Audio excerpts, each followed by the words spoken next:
Welcome back. We are here with Kelsea McCrary from the Louisiana Music and Heritage Experience. She's here to tell us about the I Found My Thrill exhibit and panel. Good morning. Good morning. This is an event that people don't want to miss, and it is tonight. Yes, it is tonight at the African American Heritage Museum starting at 6 p.m.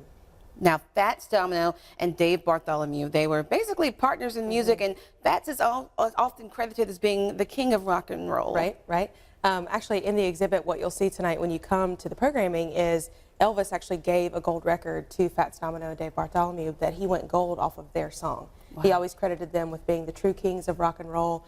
During the time of segregation, of course, their music was not played on all radio stations, and so the exhibit is full of icons and artifacts from their life and from their music. Now, they are both from Louisiana. Mr.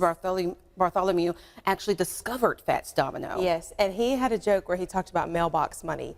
He often is credited with sort of creating Fats Domino. He said that he really was the first black man to really pursue publishing and copyright to his music, and so that's why he called that mailbox money. And so he helped Fats really launch his career and get him started. And a lot of business acumen as well. Yes. Now, this exhibit is curated by a museum in New Orleans. That's very, very important. Let's talk about that. Yeah, so the New Orleans Jazz Museum's curator, his name is David Cunian. He's actually going to be here this evening with Dave Bartholomew's son, Don. Incredible to be in the room with these gentlemen. They're going to talk about the music. They're going to talk about what it was like to essentially for Don to go with them to tour around the world and to experience the phenomenon that was his dad. Also going to have music played while they're speaking. So not just a normal artist talk at a museum. It's going to be pretty interactive and almost like a mini concert of Fats Domino's music and Dave Bartholomew's music tonight. And speaking of the Bartholomews, we're talking about music that from the past, and also they are connected to the current people that we listen to today. So a ton of names from 90s hip hop, especially coming out of New Orleans. If that's your jam, if you're familiar with that, Juvenile and Mystical and some other artists like that, Don actually produced in the same studio where his dad and Fats recorded on Gentilly Boulevard in New Orleans. That's so incredible. So how can people get a part of this immersive experience tonight? So the exhibit will obviously be here for quite a while, but the programming is tonight only.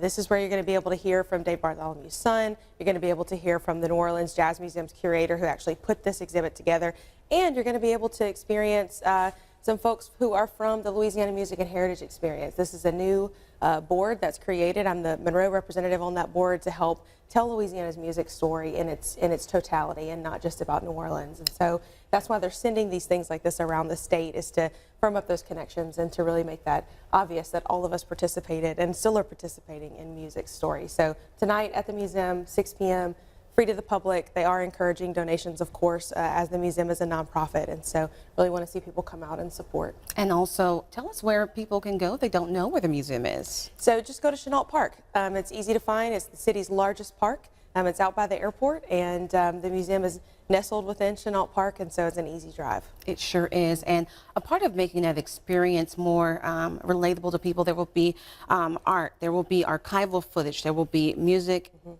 Talk and artifacts. Tell us about the importance of having those things here for us to touch, see, feel, and hear. Well, first of all, these were real people. So their families contributed these items, their likenesses. There's even a comb that Dave used to use before he would go on stage. Wow. So really personal items that came from the story that created their music. And then, of course, you've got, like you said, so much archival footage.